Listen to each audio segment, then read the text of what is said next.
Sa oras na gisingin mo kasi yan, hindi mo yan basta-basta mapapatulog kapag gusto mo. Lalabanan ka niya hanggang sa tuluyan na masakop ka niya.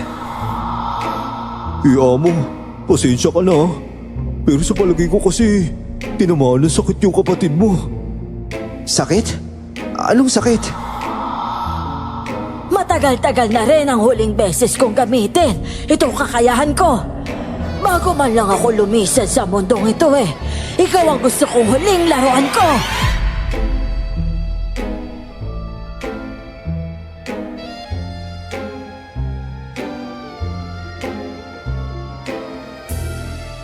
Para sa'yo na nakikinig ngayon, sa mundong ito ano ba ang maituturing mong mapang-abuso ng mga tao? Sila ba yung mga nilalang na nauugnay sa mga kwentong bayan gaya ng aswang o lamang lupa? Kung oo ang sagot mo, marahil ay hindi mo pa nakakaengkwentro ang pinakamabangis sa lahat. Maniniwala ka ba kung sasabihin ko sa'yo na kapwa mo din tao ang tinutukoy ko? Oo, tama. Kapwa mo tao dahil iba ako sa karaniwan.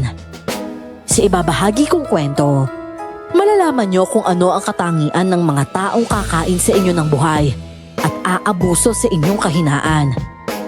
Itatago ko ang lahat ng pagkakakilanlan ng mga taong kasama dito. Gayon din ang mga lugar at organisasyong kinabibilangan ko. Tawagin nyo na lang po ako sa pangalang Josh. At ito, ang aking kwento. Bago ko po simula ng istorya, huwag kalimutang mag-subscribe bilang suporta sa ating channel.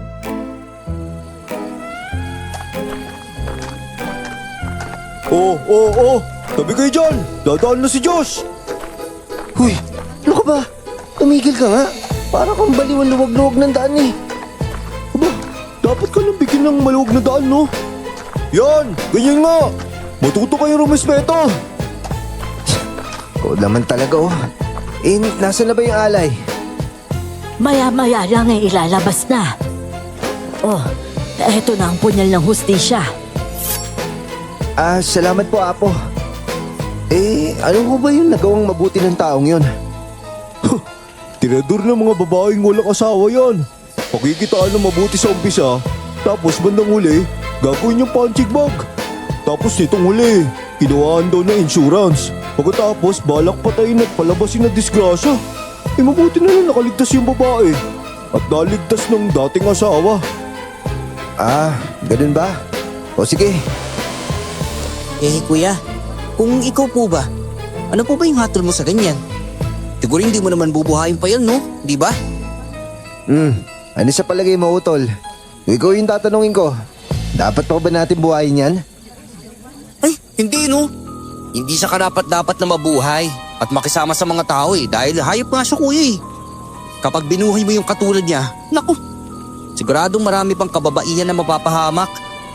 Kawawa naman yung mga may iwan nilang anak kapag isang tulad lang ng halimaw na yan ang papatay sa kanila. Grabe yun. Ano pa? Magkapatid nga kayo. Napakatalino talaga ng baron namin.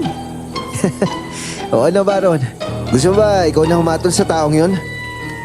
Ay, hindi ayoko, kuya.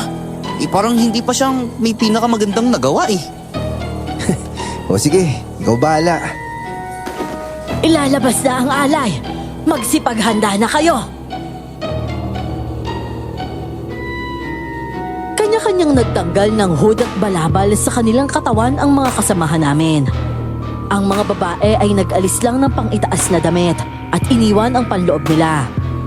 Habang ang mga lalaki, walang naiwang pang-itaas. Bakas sa mukha nila ang pananabik. Isang buwan din naming hinintay ang pagkakataong yon. Kaya sa araw na yon, siguradong susulitin namin ang dugo ng isang makasalanang tao.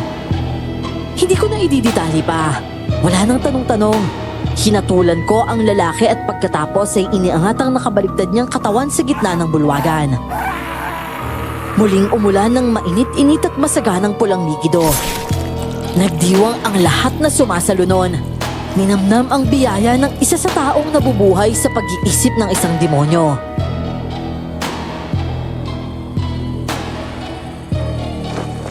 Josh, tuluyan na nag-lockdown. Sabi na iba nating kapatid, pinapauwi na sila ng gobyerno sa kanilang mga probinsya. Maraming tumutol dahil ayaw nilang malayo sa samahan natin. Mahalaga sa kanila yung ritual na ginagawa natin buwan-buwan, Diyos. Kailangan mo mag-isip ng solusyon. Teka nga muna. Hindi ba kaya kita kinuha bilang kanang kamay ko para tulungan mo ako sa pagdidesisyon dito? Parang ako na lang din gagawa ng trabaho mo ngayon Oo, kasi parang masyadong komplikado yung sitwasyon natin ngayon eh. At saka bukod ba dun, maubusan tayo ng pamimilian. Tsaka oras kapag natagalan tayo sa pagdidesisyon. Hindi ako handa sa virus na sinasabi nila eh. Aba, kung ganun dapat siguro na kita palitan. Huh? Amo naman. Huwag naman ganun. Ito lang ang mag-iisip na nga ako eh. Lintik na COVID kasi yan eh. Kung naging tao ka lang, matagal na kitang tiniris eh. Humanap ka ng probinsya kung saan pwede tayong lahat. Maniwala ka man o hindi, sigurado kung tatagal ang pandemya na to. Tatagal o, Apo? Bakit ang sabi sa telebisyon eh, 6 na buwan lang yun? Inabutan ko na ang mga sinaunang pandemya. Kung hindi isa, 2, pwedeng 3 taon bago bumalik sa normal ang lahat. At ngayon, kung hindi pa kayo kikilos, posibleng magkawatak-watak ang samahan. Hindi makakaganda sa atin ang magkakahiwa-hiwalay. Tandaan nyo yan, ha? Hihina tayo at baka sa huli magkanya-kanyang alay na sila. Oo nga, tama yung Apo. Di tayo pwede maghiwa-hiwalay. Kung di pwede manatili iba dito, edi pumunta tayo sa lugar kung saan pwede tayong lahat. Ano sa palagay mo, Amo? Inuulit mo lang yung sinasabi ng Apo eh. Kuya, ba't ba naisip na matalino tong si Kuya Justin? Parang malakas lang to kumain eh. Psst! Uy, kung maingay, minubulgar mo naman ako eh. O siya, sige Justin, tipunin mo yung lahat. Kailangan natin makalipat sa lalong madaling panahon.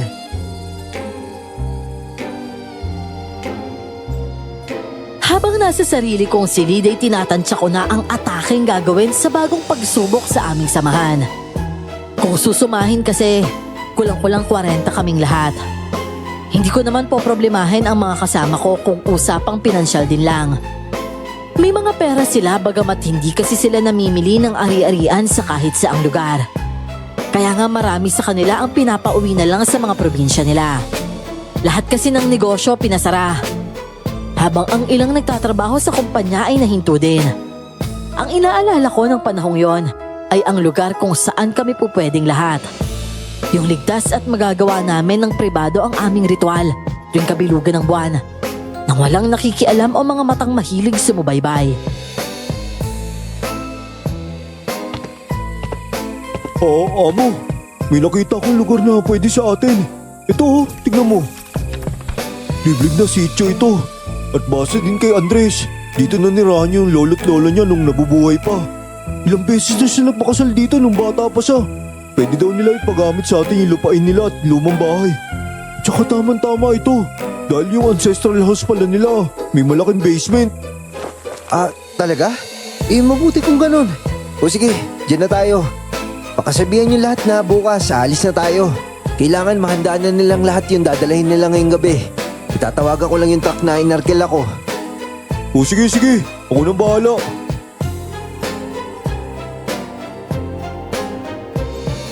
Si Andres ay dating normal na tao.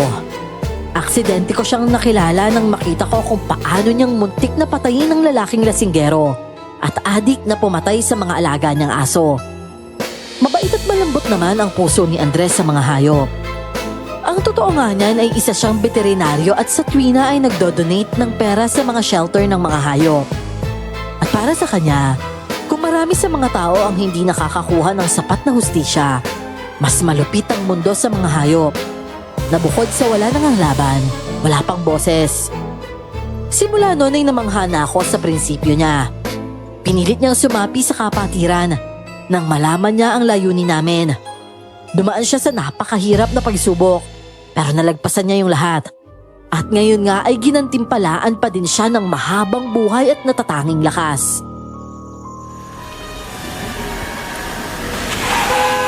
Oh, ano yun?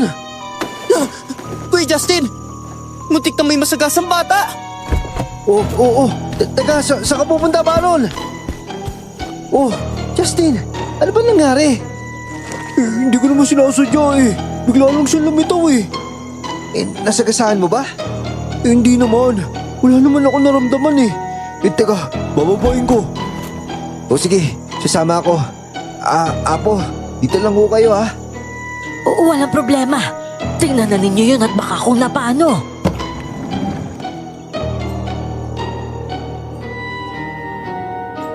Isang batang babae ang nakaupo sa lupa. Madumi at gula-gula nitang damit. Magulo ang buhok at tila takot na takot. Nakayukyuk siya sa mga tuhod niya habang nanginginig sa takot. Parang may kumurot sa puso ko ng mga sandaling yon. Hindi na kasi bago sa akin ang ganong reaksyon.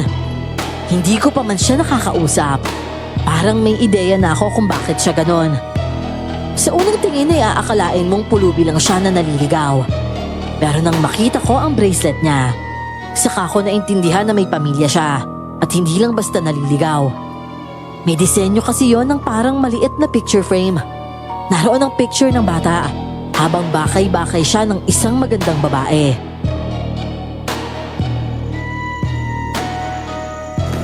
Uy, Justin. Walang iyan, nadagin mo yata siya. Uy, ano, may sugat siya sa tuhod. Imposible yun, Baron. Malalaman ko yan kung nadagal ko siya kasi mararamdaman ko. Uy, paano mo naman mararamdaman yun? Hindi naman katawan mong napangga eh. Basta, ang hirap paliwanag eh. Kapag magmamaneho ka kasi, parang bahagi na lang katawan mo yung sasakyan na dala mo. Teka, nagigising yung bata. Huwag po! Maawa po kayo, huwag po! Bata, huwag kang matakot ha. Hindi kami masamang nilala. Ang ibig ko sabihin, hindi ka naman namin naanuhin. Basta huwag kang matakot sa amin ha. Bata, dito ka ba nakatira? Gusto mo ihatid ka namin pa uwi? Ate! Ate ko! Ate, nasan ka na? Ate! Nawala siya ng mali, kuya. Kaya ka na, bubuhatin ko siya. Isakay na lang natin siya sa van natin. Malapit na naman tayo sa sitio eh. Idiretso na lang siguro natin siya sa police station tapos i-report natin doon. Tama yan naisip mo. Tara muna sa loob. Doon mo na lang muna siya ihiga sa tabi ng apo. Baron, sa likod ka na lang muna maupo ha. Walang problema, kuya. Ganun na nga ang ginawa namin. Hapon na nang marating namin ang sitio. Pero imbis na yung batang babae ang imbestigahan ng mga kapulisan, kami at ang grupo namin ang bigla nilang kwenestyon ng kung ano-ano. Dumating naman dun si Andres para magpaliwanag, pero parang bingi ang mga pulis. Kung ano-anong espekulasyon ang pinagsasasabi nila. Naisama pa yung bata na baka kami daw talaga ang kumidnap. Gusto ko nang magalit noon. Pero nang tingnan ko si Apo Margie, may pampakalmang ngiti at iling siyang ibinigay sa akin. Pinili ko na lang manatiling kalmado hanggang sa dumating na din doon ang isang may edad na lalaki. Unang kita ko pa lang sa kanya ay may napansin na ako. Pamilyar yung pakiramdam na yon, kaya palihim akong napangisi.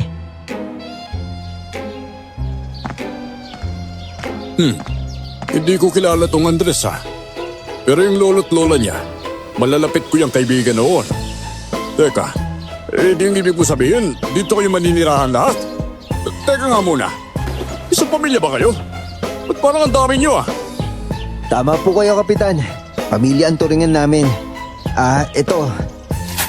Panimulang tulong ko yan sa sitio. Sana tanggapin mo. At kapag nakapag-adjust na kami, mas lalong dadagdagan ko pa yan. Nako, nagkabalang ka pa. Ano ba naman ito? Pera at alahas? Teka nga muna ha. Ano ba mong ibig mo sabihin ha? At binigyan mo ako ng ganito? Parang ang dating kasi sa akin sinusuhulan mo ako Kayo na bahala kung ano itatawag niyo dyan. Pero para sa akin, hindi ho yan suhol. Dahil wala naman ako kung ginagawang masama eh. At saka isa pa, nagmamagandang loob lang ho ako dito sa sitio. Dahil dito kami pansamantalang titira.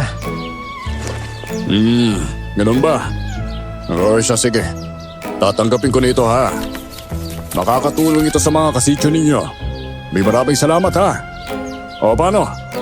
Hindi ko na kayo abalahin pa. Pagpasensya mo na rin itong mga kapulisan ko ha. Ganyan sila ka-protective sa mga mamamayan dito. Ayaw kasi nilang makapasok ang mga manggugulo Naiintindihan ko po, Kapitan. O sige ho, alisin din kami. Pero kuya, paano po yung batang babae? Nandun lang siya sa labas Walang nag-aasikaso sa kanya. Teka lang ho, wala ho bang clinic dito, Kapitan? Nawalan kasi siya ng malay kanina at marami din siyang sugat Yung bang batang yon? Ay si Mika yun. Gala talaga yung batang yon. Napabayaan kasi ng ating hayaan nyo na lang siya dyan. Mamaya, kukuhanin natin yan ng ating niya. Amo, may sasabihin sana ako sa'yo eh. Pero okay lang ba na doon tayo sa labas? Ano yun? Amo, hindi ko alam kung tama nga yung iniisip ko pero parang kasing parang nagdudugo yung yung... Uy, ano ba? Ba't hindi mo ba tuloy-tuloy yung sinasabi mo? Sabihin mo na. Halika nga, ikaw na yung tumingin. Hindi ko kasi masabi Halika dito. Teka, saan mo ako dadalhin? Amo, bilis ka lang ng normal. Tignan mo Sa palagay ko nagdurugo yung niya Kaya ito may dugo yung likod ng suot niyang short. Ilang beses akong napalunok bago napatiin bagang. Hindi ko yun napansin ng umpisa. Pero ng mga sandaling yon, may nasiguro pa ako. Hindi lang biktima ng pananakit o pangmamaltrato ang batang yon. Biktima din siya ng pang-aabuso. Hindi ko na namalayang nakakuyom na pala ang mga kamao ko at nagngangalit ang mga ngipin. Sa tansya ko kasi ay bata lang ng ilang taon kay Baron ang batang yon. Mika! Diyos ko, Mika! Bakit wala siyang malay? Mika, ano ba nangyari sa'yo, ha? Teka, bakit may dugo dito? Kayo! Wala ba magsasabi sa akin dito kung bakit ganito yung itsura ng kapatid ko? Kayo! Sino kayo? Bakit pinapalibutan niyo yung kapatid ko? Miss, kami kasi nagdala sa kanya dito Nakita namin siya sa kalsada kanina papunta dito. Muntik ko na nga siya masagasaan Ano? Pero hindi ko naman siya nasagasaan. Muntik lang. Pero saan niyo siya nakita? May kasama ba siya? Wala. Siya lang. Takot na takot nga siya tsaka hinahanap niya yung ate niya. Diyos ko, anong gagawin ko? Ang tagal kitang hinanap, Mika. Patawarin mo ang ate. Ate, kailangan po natin siyang dalhin sa klinik. Kailangan siyang maalinisan doon. Pero teka, bakit may dugo dito? Mika! Mika, sino may gawa nito sa'yo? Sino may gawa nito sa'yo? Halos magwala na yung babae noon. Pero wala ning isa sa mga kapulisan doon ang lumapit para pakalmahin siya. Sa halip ay nainis pa ang mga ito at pinalalabas sila ng istasyon. Si Justin pa ang gumawa ng paraan para mapakalma ang babae. Dinala namin sila sa klinik at hindi pa nga sana sila tatanggapin doon. Pero nang naglabas na ng pera si Andres, dali-dali nang nagsikilos ang mga staff doon. Napangisi ako. Sa likod ng isip ko, tama talaga ang lugar na pinuntahan namin. Mukhang hindi ako mahihirapang maghanap ng gagawing alay mula doon.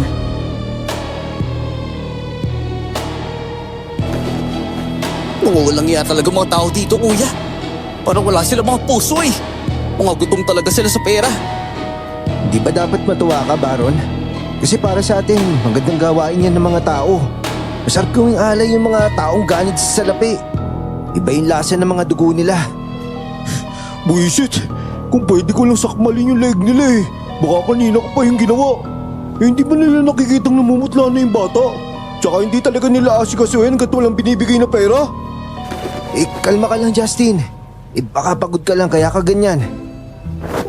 Sinong hindi mainis? Inabuso na nga yung bata Tapos yung mga tao dito sa sitio na to, akala mo mga bulag pipi tsaka bingi.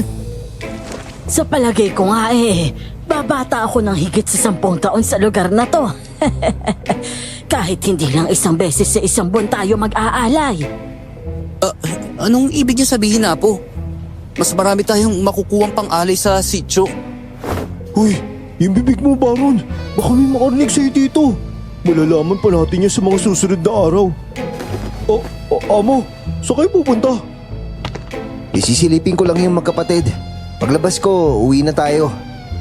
Sige. Pumasok ka na sa van, Baron. Kayo din ho, Apo. Doon na natin hintayin si Josh.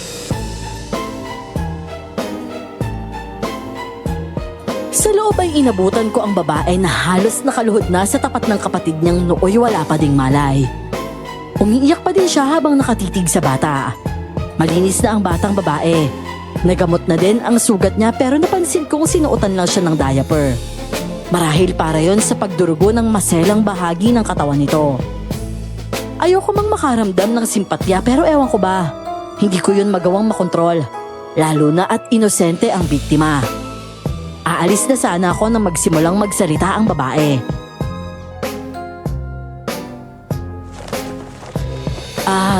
Sir, maraming salamat sa inyo ha. Kung wala kayo, hindi ko alam kung may papansin ba sa amin ang kapatid ko. Hayaan mo, pagtatrabahuhan ko yung nagastos ng kasamahan mo para sa amin. Saan ba kayo nakatira? Maglilinis ako ng bahay nyo o kaya maglalaba ako ng mga damit nyo. Hindi mo na kailangan bayaran yon, miss.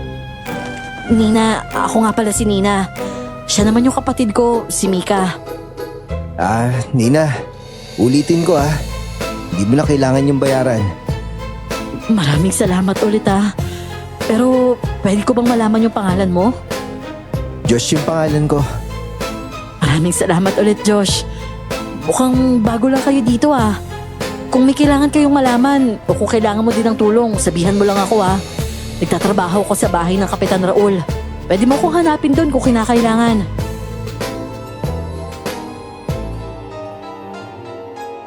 Hindi na ako nagsalita pero bahagya akong tumango sa kanya. Umiiwas talaga ako ng tingin kahit pa sabihin may gamit akong shades palagi. Pansin ko kasi na nakikipag-eye to eye contact si Nina habang nakikipag-usap. Pakiramdam ko anumang oras ay makikita niya ang tunay kong mga mata. Medyo malayo sa barangay ang ancestral home na sinasabi ni Andres. Nag-iisa ang bahay na yon sa napakalawak na lupain. Lupaing tila matagal nang walang nag-aalaga dahil sa mga nagtataasang damo sa paligid. May mga naglilinis din naman doon pagdating namin sa loob at labas ng bahay. Bagamat tila niluma na ng panahon ng disenyo at kulay, kitang-kita pa din na matibay yon at maayos pa.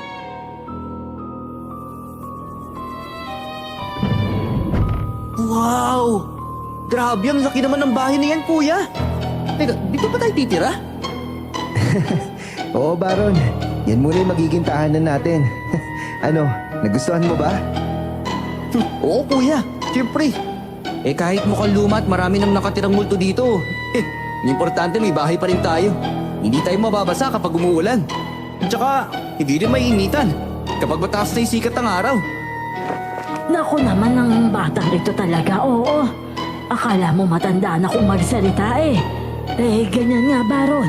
Matuto kang magpasalamat at makontento. Hindi madali ang mabuhay dito. Kaya maswerte na tayo dahil may nagpapatira sa atin. Para nga akong bumalik sa kapanahonan ko Tsaka ang presko ng hangin dito, Apo. Napakalayo sa mausok tsaka mainit na Maynila. Hindi ko nga alam kung dapat ba akong magpasalamat sa pandemya Si Apo naman. Ba't naman kayo magpapasalamat na nagkaroon ng COVID? Aba, kung hindi nangyari yan makakaisip ba kayong dalhin ako sa ganito kaganda at tahimik na lugar? Matanda na kasi ako at pagod na din. Balang araw hahanap na ako ng pamamanahan ko ng mutya. Kung magkataon man, sa ganitong lugar ko gustong mamahinga yung katawang lupa ko. Si Apo naman talaga, malakas pa kayo. Hindi niyo pa kami pwedeng iwanan, no? Tama yan. Patagal pa tayong magkakasama, Apo. Kayo talaga. Siya, sige na. Wala na ako sinabi. Pwede na daw pumasok, Amo. Mauna na kayo doon. Ipapabuhat ko na lang yung mga gamit natin na nandito sa van.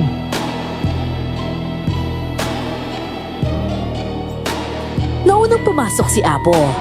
Ako naman ay diretso agad sa basement para masuri ang bawat sulok. At tiyaking ligtas ito mula sa mata ng karaniwang tao. Ilang sandali pa, dumating si Andres. Ipinahayag ko ang mga plano ko. At agad naman siyang pumayag na sila na ng iba sa kapatiran ang bahalang mag-ayos ng aming magiging sambahan. Alam ko na marami sa inyo ang nagtataka kung ano nga ba kami o kung sino ang sinasamba namin. Pasensya na pero hindi ko yun pwedeng ibahagi. Hindi kasi namin layuning guluhin ang inyong paniniwala. Pero ang totoo, kasama nyo kaming namumuhay.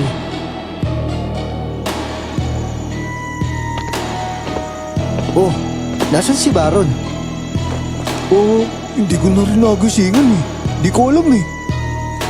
Maagang naligot pumorma pa. Pagkatapos nanguhan ng tinapay at saka umalis. Oh? Saan daw pupunta, Apo? Abay, di dun sa dalagitang iniligtas nyo kahapon. Dadalhan niya daw ng almusal. Tapos kakamustahin daw niya yung lagay. Abay, akala mo nobyo kung mag-alala. Aba, amo, ano sa palagay mo? Binata na yata yung kapatid mo. Mukhang maunahan ka pa magkaroon ng nobya. Paano kaya kung itikom mo na lang yung bunganga mo? Uy, ito naman si amo. Ayaw mo ba ng real talk? Gusto mo maril suntok ka sa akin kapag hindi ka pa tumigil?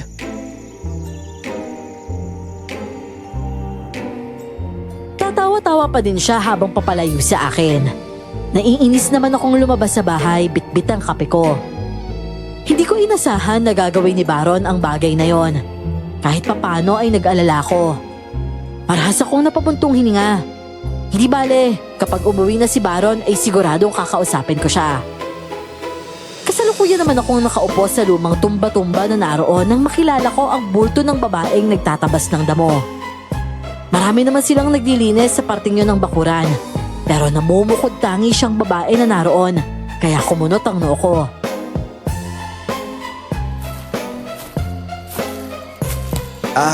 Nina? Oh, Josh, ikaw pala yan. Oo, ako nga to. Oh, ba't ka nandito tsaka bakit mo ginagawa yan? Naku, tumulong lang ako sa paglilinis. Dito pala kayo nakatira? Pinagtrabaho ko ba ni Justin dito? Uy, hindi no. Nagkusa lang ako. At saka, maliit na bagay lang to sa tulong na ginawa nyo sa amin ng kapatid ko kahapon. Hindi mo dapat ginagawa yan. Trabahong panlalaki yan. Wala ka pang gamit na gloves. Baka magkasugat ka. Mukhang matatalim pa naman yung mga damo dito. At saka, sino nga pala nagbabantay sa kapatid mo kung nandito ka? Maagang nagpunta kasi dun si Baron kanina. Ang bait din ng kapatid mong yun, no? Ang lambing na bata, tsaka akala mo matanda na kung magsalita. Pabalikin mo na lang yung kapatid mo. Tapos pauwiin mo na si Baron dito. Ganun ba? O sige. Ay nga pala, eto. Ano to? Gumawa kasi ako ng brownies kagabi. Paborito kasi yan ni Kapitan Raul kaya lagi siya nagpapagawa sa akin. Dinagdagan ko na para naman madalhan ko kayo. Naku, hindi mo na ako kailangan bigyan ng... Oo, sige na. Aalis na ako Kainin nyo yan, masarap yan. Teka lang. Aba, amo, ano yan? Aba, brownies to. Masarap naman ito, ang daming chocolate grabe, masarap nga nito, amo. Masarap naman pala mag-bake ni Miss Nina eh. Oh, amo, teka. Si amo naman eh, ang bilis mo lang maglakad. Oh, bakit ka ba ang sungit mo dun sa babaeng yun, amo? Nagtatanong ka pa talaga? Di mo ba alam? Uy, oo nga pala. Bawal pala makipaglapit sa tao dahil yun yung misyon natin. Lipulin yung masasamang loob na kalahi nila. Pero di naman masamang tao si Miss Nina eh. Yun na nga Justin eh. Sa oras na makalapit ka sa tao na walang alam sa ginagawa natin, diyan na magsisimula yung problema. Kaya ngayon pa lang, pilitin mong huwag makisali sa mga taong labas sa organisasyon. At saka ikaw tigilan mo nga yung pangingialam sa kanila. Huwag kang mastang hero dahil malayo ka sa ganun. Wari ko naman, sakit mo na magsalita, amo. Oo na po, parang nakakalimutan ko naman yung rule number 1 na yan. Muntik ko lang kasi masagasaan yung bata kahapon. Kaya ito, di ba tinulungan natin? Basta, Alam mo na yung gagawin mo. Mas maraming masamang tao kaysa sa mabuti para sa atin. Oo na, amo. Noted na.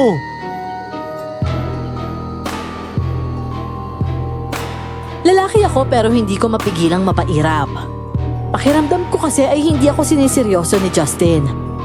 Hindi ko na rin kasi mabilang kung ilang beses ko na ba siyang nahuli na tumutulong sa mga tao. Kaya nga parang hindi na din ako naniniwala na naiintindihan niya ang rule ng samahan. Itinalaga yon para mapangalagaan kami laban sa manipulasyon ng damdamin. Hindi kasi kami pwedeng makaramdam ng awa, ng simpatya, lalo ng pagmamahal sa mga tao.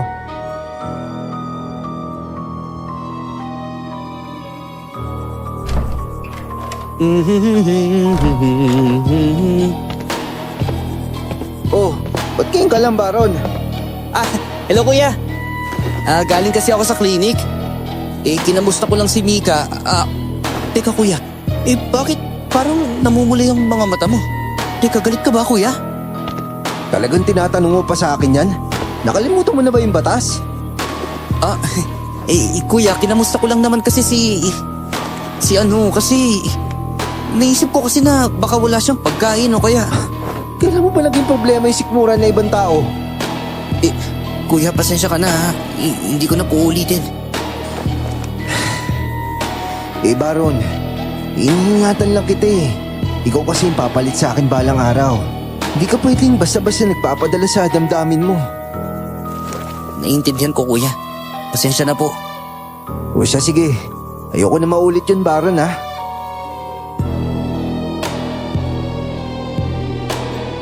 Hindi siya umimik pero bakas ang lungkot sa mga mata niya.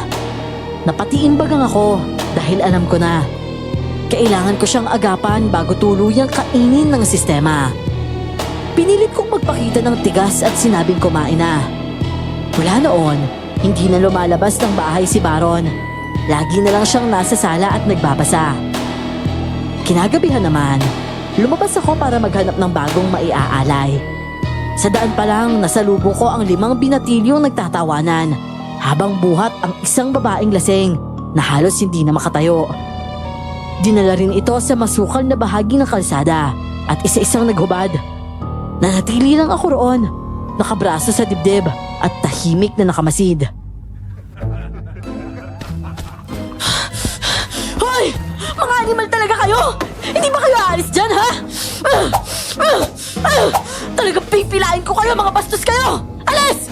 Umalis ka kayo kung ayaw niyong balian ko kayo ng mga buto! Julie? Julie, gumising ka! Ano ba naman kasi? Sinabihan na kita huwag magtitiwala sa mga yan eh. Kanina ka pang hinahanap ng mama mo eh. Ano ba kasing nangyari sa'yo? Uminom ka ba ng alak? Naku, paano ba to? Si Nina nga yun. Bigla na lang siyang sumulpot mula sa kung saan at may bitbit na 2x2 na siyang ginamit niya para hambalusin yung mga kabataang lalaki. Napailing ako. Nagulat na lang ako nang mamalayan kong nangingiti pala ako habang pinapanood siyang ipagtanggol yung batang babae. Nang mapagtanto ko ang ginagawa ay pinigil ko agad ang sarili. Aalis na sana ako nang marinig ko ang tinig niya. Sir? Sir, kanina ka pa ba dyan? Pwede ba ako tulungan magbuhat kay Julie? Sir! Teka lang muna, sandali! Di mo ba ako naririnig? Teka, Josh? Uuwi na ako. Teka lang naman. Kanina ka pa ba dito? Nakita mo ba yung ginawa ng mga yun kay Julie? Oo. Ba't wala kang ginawa? Ano ba dapat gawin ko? Mangialam? Seryoso ka ba talaga? May babaeng muntik maghahasa sa harapan mo. Teka nga muna. Adi ka din ba, ha? Mali ba yung akala ko na mabuti kang tao? Manya ka ba na nag-e-enjoy manood ng mga ganong senaryo? Mali ka na iniisip sa akin, Nina. Talaga? Paano mo ipapaliwanag yung panonood mo lang sa ginagawang kagaguhan ng mga batang yun? Dapat ba ako magpaliwanag sa'yo? Ano?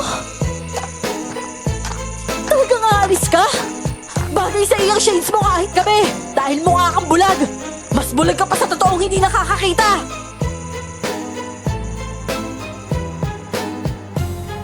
Halos manlisik ang mga mata niya sa akin. Kita ang tapang at paninindigan. Hindi ko na pinansin ang pangaasar niya at diretsong umalis.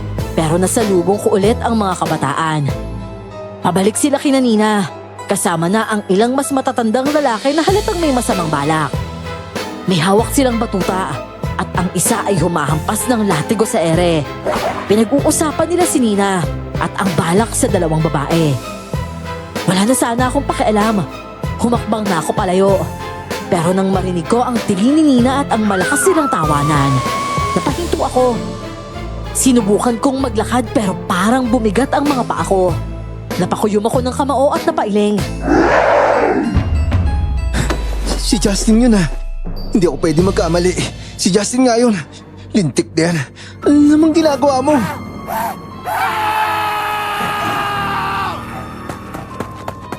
Ikaw? Bumalik ka? Tulungan mo ako.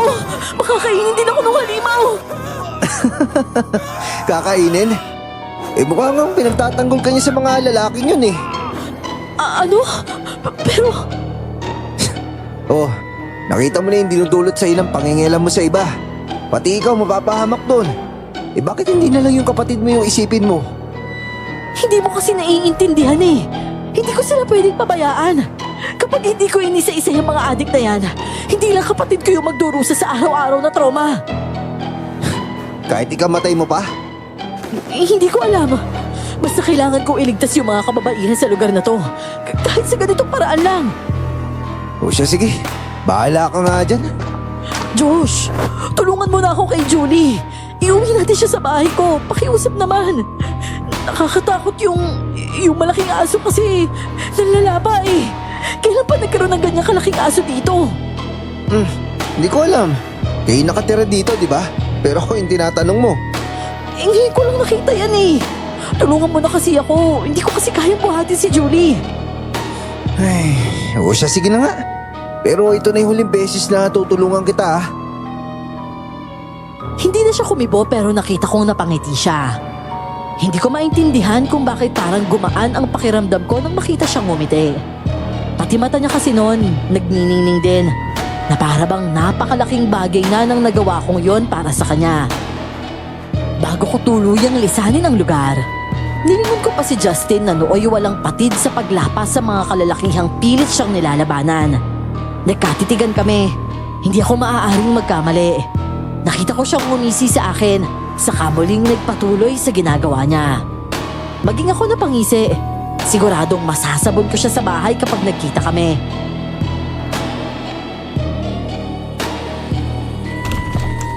Dito kayo nakatira, Nina? Oo. Halika, pasok ka. Dalawa lang kami ni Mika dito eh. Mika? Nandito po ako sa kwarto, ate! Oh, Baron, nandiyan ka pala? Salamat naman at sinamahan mo si Mika habang wala ako ha. Ay, wala pong problema, Ate Nina. Inaalala ko rin eh. Baka kasi balikan siya nung hayop na gumawa ng masama sa kanya. Sana wag mo na lang po siyang iwanan mag-isa palagi, ate ha. Tungkol dyan, may kailangan kasi akong iligtas na bata eh. Nga pala, nandito din yung kuya mo. Si Kuya? Baka naman nagkakamali po kayo kasi... Kuya Josh? Sino yan dala mo? Siya yung batang niligtas namin ng kuya mo mula doon sa mga kabataang lulong sa droga. Tsaka pinagtangkaan siyang gawa ng masama kanina. Ano? Hindi ako tumulong sa kanya. Ikaw lang yun, no? Pinadala mo lang siya sa akin dito. Ano ka ba naman, Josh? Hindi mo dapat kinakahiya yung ginagawa mong pagtulong, no? Dapat nga, proud ka pa eh. Sigurado nga ako, sa'yo namanan nito si Baron yung kabaitan niya. Mabuting halimbawa ka siguro sa kanya. Nalapag ko na pala yung bata. Baron, halika na. Uwi na tayo. Oo kuya. Ate, uwi na kami ha. Mag-ingat din kayo dito. Tsaka ilak nyo maigit tong pintuan nyo ha. Oo naman. Maraming salamat sa pag-aalala, Baron ha. Ingat kayo sa daan. Baka masalubong nyo pa yung malaking aso. Malaking aso ho? Halika na, Baron. Gabing-gabi na eh.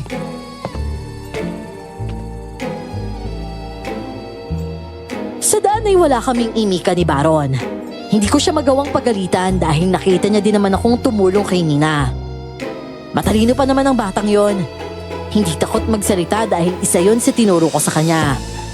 Na kapag may katwiran siya, dapat ipaglaban niya. Kahit kanino, kahit sa akin pa yan. Sa pakiwari ko ay sinabayan niya ng takas kanina yung pag-alis ko din sa bahay. Marahas lang ako napabuntong hininga.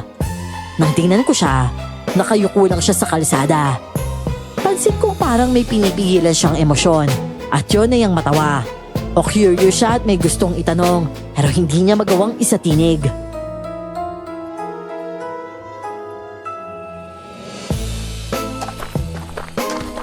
Uy, sakto. Sabay-sabay na tayo umuwi. Oh, Kuya Justin, ba't ang dungis mo? Ito ba? Naglaro kasi ako kanina. Ang tagal ko na din hindi nakapagbago anyo sa Maynila eh. Masaya pala dito. Malayong malaya tayo. Hindi ko pala yung sinasabi ni Ate Nina na malaking aso daw. Talagang nagbagong anyo ka, kuya. Grabe, ang galing mo naman. Mabuti naman, hindi mo pa nalimutang gawin yun, no? Ako ba naman? Ba't ko naman makakalimutan yun? Gusto mo, turuan pa nga kita eh. Tumigil ka na nga, Justin. Hindi basta-basta tinuturo yung pagbalik sa tunay na wangis, lalo na't bata pa to si Baron. Matinding training tsaka disiplina yung kailangan dun. Kaya nga huwag ka magalala, amo. Tuturuan ko naman siya ng tama eh. Pero hindi pa nga ngayon. Kuya naman, kahit paunti-unti lang, oh. Dapat nga, sinasamantala natin habang nandito tayo sa lugar na ganito eh. Tsaka na, kapag natutunan mo na yung disiplina, Baron. Kung yung sinasabi ko nga sa'yo na tigilan mo si Mika, hindi mo magawa. Pagkontrol pa kaya sa tinatago mong halimaw? Sa oras na gisingin mo kasi yan, hindi mo yan basta-basta mapapatulog kapag gusto mo. Susubukan ka niyang pangibabawan. Lalabanan ka niya hanggang sa tuluyan na masakop ka niya. Kung ganun, anong gusto mong gawin ko, kuya? Basta't disiplinahin mo muna yung sarili mo tsaka emosyon at subukan mo kontrolin yun. At kapag nagawa mo yun, baka pagbigyan pa kita sa gusto mo.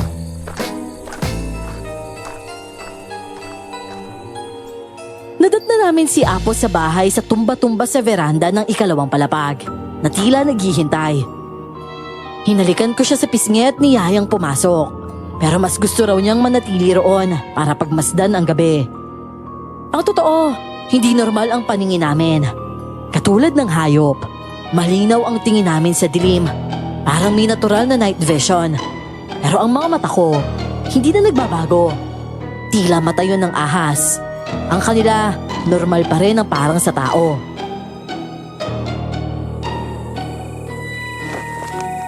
Amo. Pwede ba, Justin? Huwag kang bulong ng bulong dyan. May nahuli na ako magiging alay natin eh. Talaga? Anong kabutihan na gawa niya? Nakita ko kasi sa police station kanina. Nag-report yung asawa. Binugbog yung asawang buntis. Kaya yun, nakunan. Tapos ngayong gabi nung sinundan ko sa bahay nila, nakita ko na abutan niya yung asawa niya na nag-iimpake. Iiwanan na yata siya eh. Kaya yun, binugbog niya na naman. Inumpog sa haligi ng bahay nila. Pinagsusuntok, sinipa. Tapos yung huli, binuhusan pa ng gas. Nangailam ka na naman. Hindi no. Hinayaan ko lang. Tsaka ko siya hinuli at kinulong sa basement kasama ng mga alaga natin daga. Yun, pinapapak na siya paunti-unti. O siya, sige. Tama-tama yan. Kailangan natin na alay sa lalong madaling panahon nang sa gayon. Basbasan tayo ng ama para sa bagong lugar at bahay-sambahan.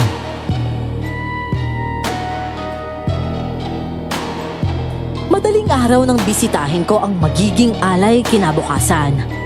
Maingay siya sa basement. Sigaw ng sigaw at mura ng mura. Sinisisi pa rin ang asawa at nagbabantang pag nakita niya ito, tatadtarin niya raw. Kinabukasan, nagtipon kami sa basement. Nakasabit na ng pabaliktad ang lalaki. Puro luha, sipon at laway ang muka. Patuloy siyang nagsisisigaw. At bago ko hiwain ang leeg niya, nginisian ko pa siya. Gustong gusto ko yung ganung kayabangan kahit malapit ng mamatay.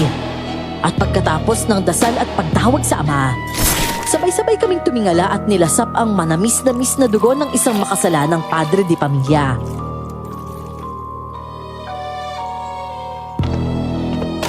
Amo, okay na yung katawan. Abo na. Saan ba namin itatapon? Sa ilog ba? Oo, nakita ko yung malalim na ilog bago tayo makarating dito. Doon yun na lang dalhin tsaka itapon. Abay, kailan ba ulit bibisita dito yung magandang dalaga? Yung nagbigay ng masarap na brownies sa'yo, iho. Si Nina ho ba yun, Apo? Nina ba yung pangalan niya? Kung oo siya nga. Ang sabi niya kasi bibisitahin niya ako dito palagi. Gusto ko kasi siyang nakakausap. Masarap siyang kausap dahil magaan sa pakiramdam. Apo, di po kasi siya pwedeng palagi nandito eh. Alam niyo naman ho siguro kung bakit, di ba? Abay, bakit ba? Balang araw naman ay magiging parte din siya ng pamilyang ito. Maiging ngayon pa lang masanay na siyang nandito. At kayo rin. Anong ibig niyo sabihin, Apo? Paano magiging bahagi siya ng pamilyang to? Ay, nako. Ang mabuti pa ay mag-almusal na lang tayo at ako'y nagugutom na. Nasaan na nga pala si Baron? Wala na kasi siya sa tabi ko nang magising ako kanina.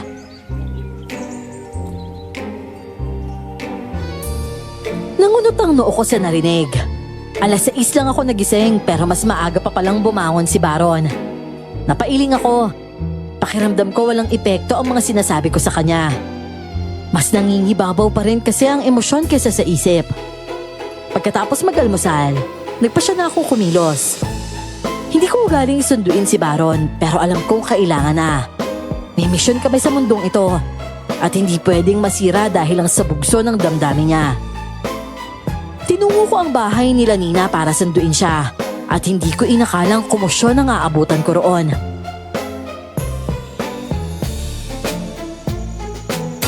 Aba, hindi ka pwedeng basta-basta na lang tumakas sa utang mo, Nina.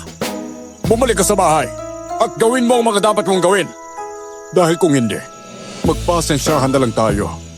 Mapipilitan akong ipakalagkag ka sa mga kasama kong tanod. Pero hindi ka naging makatarungan, Kap! Bakit kailangan mo palayain na naman tala sa kapatid ko? Umpisa pa lang naman, kilala mo na pala kung sino siya eh. Kung hindi ko pa kayo narinig na nag-uusap, hindi ko pa malalaman na siya pala yun. Tapos ngayon, gusto mo pa rin ako magtrabaho sa'yo pagkatapos mo akong traidorin? Sino ba kasi siya? Sabihin mo sa akin, sino yung taong yun? Ano ka ba? Pulis ka ba, Nina, ha? Ang hirap sa'yo. Akala mo kung sino ka eh. Nagdidilasyon ka at gumagawa ng kwento para makatakas ka sa obligasyon mo. Alam mo, hindi ako gumagawa ng kwento. Ang sabihin mo, malaki ang pakinabang mo sa walang yan na yun. Wala kang kasing sama. Sino ka ba sinakala mo, ha, Nina? Wala ka namang ambag sa sityo na ito. Pasalamat ka nga, naawa pa ako sa iyong magkakapatid eh. Wala kang karapatang questionin ako o ang ginagawa ko. Dahil wala ka namang kwenta. Ang gagawin mo lang ngayon, pagsilbihan ako. Yun lang! At itikan mo yung bibig mo kung ayaw mong madagdagan ng trauma ng kapatid mo. Sige na! Bit-bitin nyo na yan papunta sa bahay! Uy, Kuya Diyos! Uy, nandiyan ka naman. Itulungan mo naman si Ate Nina. Baron? Bakit mo ba sasabihin sa'yo na hindi na ako nangyayarap sa problema ng mga tao? Umuwi ka doon! Pero Kuya, ayaw mo na naman siyang tangahin ni Kapitan ng sapilitan. Uy, yun naman eh. Kilala ni Kapitan kung sino ang gumawa ng masama kay Nika. Pero yung gusto ipakulong, pinalaya niya lang yun. At binigyan pa ng trabaho. Sinabi ko na lang na umuwi ka na. Ba't ba tigas ang ulo mo? Sige, uuwi ako. Pero isasama ko si Nika sa bahay. Hindi ko siya pwede kumanan dito, lalo na yung gumawa ng masama sa kanya. Nasa paligid lang at malaya.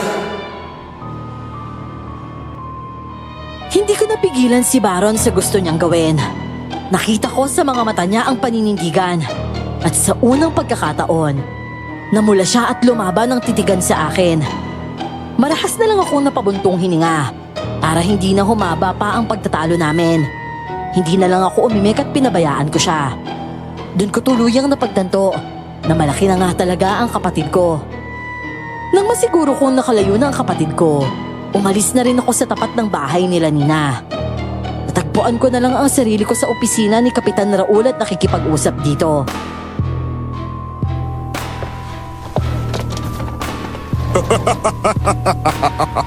Ano ka mo? Babayaran mo ang utang ni Nina at bibilhin mo siya mula sa akin? Ano akala mo sa kanya, ha? Produktong binibenta ko? Gusto ko sana siyang kunin bilang tagabantay ng lola ko. Nagustuhan kasi siya ng lola ko nang minsan siyang bumisita sa bahay namin eh. Ang sa akin lang naman baka mas kailangan mo ng pera kaysa sa katulong. Ganun ba? Wala namang problema sa akin. Basta kaya mong bayaran sa tamang halaga. O sige Kap, sabihin mo lang, magkano ba? 250,000. Ano? Deal? Kap naman, baka naman pwede mong bawasan ng kaunti yan. Di ba't parang masyado naman yata mataas yan? Saan naman gagamitin ni Nina yung ganyang kalaking halaga na utang sa inyo? Alam mo kasi bata, hindi lang naman yung utang ni Lina ang kailangan mong bayaran sa akin eh. Pati siya mismo. Wala namang problema sa akin yun Kap eh. Kahit mamayang hapon ibibigay ko sa iyo yung cash. Pero bawasan mo naman ng kaunti. Baka pwede na tayo magkita sa 300? 400. O sige, 350. Okay, deal. Mabilis siyang tumayo noon. Inilahad ang kamay sa akin na siyang inabot ko naman. Ang laki ng pagkakangiti niya, habang ako naman ay napapangisi na lang. Sa likod ng isip ko, nakikinita ko na kung ano ang ipapataw kong parusa sa taong yon. Gusto ko lang pong klaruhin sa lahat ng mga tagapakinig. Hindi naman po ako Diyos. Ang obligasyon ko lang ay ibigay ang parusa sa mga taong hindi kayang parusahan ng batas ninyo. Masaya ako sa ginagawa ko. Gustong-gusto kong ibinibigay ang luho at kasiyahan ng ganito kasasamang nilalang. Para sa oras na tutubusin ko na sila sa lahat ng ibinigay ko, magiging napakatamis ng bunga nun. Mamayang hapon mo na sunduin si Nina. Sa bahay mo na lang dalhin ang pera. Tsaka ako siya palalayain. O sige, bigyan mo lang ako na isang oras Kap. Kailangan ko na kasi siya ngayon eh. Hindi. 3 oras, George. Magkita tayo sa bahay. Sa loob ng 3 oras. 2 oras. Nasa tapat na ako ng bahay mo sa loob ng 2 oras. Pagdating ko nga sa bahay ay inasikaso ko agad ang pera. Ipinasilid ko yon kay Justin sa isang bayong. Hindi naman na siya nagtanong pero bakas sa mukha niya ang pagtataka at kuryosidad. Baka nagtataka kayo kung saan nanggaling ang mga pera ko. Gusto ko lang sabihin na hindi ko problema ang material na bagay, lalo na ang pera. Sa tagal nang nabubuhay ng mga ninuno ko at sa haba ng panahon na meron ako dito sa mundo, higit pa sa material na bagay ang meron ako ngayon. Amo, baka naman gusto mong samahan pa kita na magatid niyan. Di na kailangan Justin. Kaya ko na yan. Dito ko na lang at bantayan mo na lang si Baron tsaka si Apo. Hindi naman sila yung obligasyon kong bantayan eh. Kundi ikaw. Saka malaki ang perang dala mo. Baka mamaya ma-hold up ka na lang dyan bigla. Sino po protekta sa'yo? Justin, alam ko na yan. Kahit kailan talaga masyado kang chismoso. Basta yung binilin ko yun yung gawin mo. Saan ka ba talaga kasi pupunta, Amo? Bakit ba ayaw mo ipaalam sa akin? Obligasyon ko kasi protektahan ka eh. At dapat alam ko kung saan kita hanapin ko sakali. O sige, pupunta ako sa bahay ni Kapitan. Doon lang naman pala. Sige na, mag-iingat ka ha. Ang importante, alam ko na. Nga pala, pakilinis mo yung bakanting kwarto yung malapit sa kwarto ni Apo. Bakit? Sinong titira doon? Sabi ko na nga, lilinisin ko na eh. Huwag ka maglala. Pagbalik mo, malinis na yun, Amo.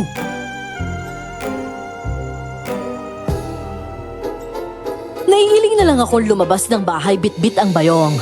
Kabisado ko na si Justin.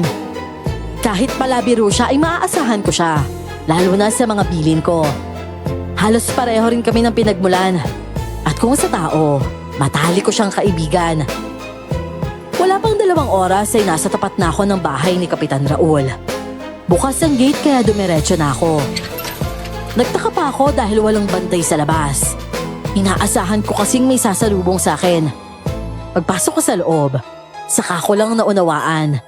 Nandun pala lahat ng tauhan niya, nakapalibot sa isang eksena. Ano ka ba naman, Nina? Palalayain na nga kita, ayaw mo pa? Ito na nga lang ang hinihiling ko sa'yo. Pagbigyan mo na ako! Pagbigyan mo na kami! Hindi! Huwag mo naman gawin to, Kapitan Raul! Maawa ka sa akin! Hindi pa ba sapat sa'yo yung awa na pinapakita ko, ha? Palalayain na nga kita eh. At hindi na guguluhin pa. Pero bago yon, pagbigyan mo naman muna kami, ha? Ang tagal ko na rin nang gigigil sa'yo eh. Bastos! Manya ka din pala eh! Siguro ikaw talaga yung utak ng mga demonyong kalalakihan sa Sijulat! Ah! Sinabi ko na sa'yo piliin mo ang ilalabas mo sa bunganga mo, ha? Di ba? Nakalimutan mo na yata kung ano ang kaya kong gawin sa'yo. Ha? Sino ba yan? Si Diyos pala to eh. Paano kung... Akala ko ba 2 oras ang usapan natin, ha? Eh bakit parang wala pa namang 1 oras eh wala nang umalis ka sa opisina ko? Kap, mukhang hindi yata tayo nagkaintindihan sa usapan natin ah. Ha? Naku, nagkakamali ka yata. Eh gusto ko lang kasi sanang sulitin yung ilang oras pa. Na pagmamay-ari ko pa ang babaeng to. Kaya siguro naman, naiintindihan mo naman ang gusto kong sabihin, hindi ba? Ang totoo, hindi ko naiintindihan. Dahil simula ngayon sa akin na siya. Mag-aari ko na si Nina kaya hindi mo siya pwedeng pakialaman. Nandito na yung pero, bilangin natin.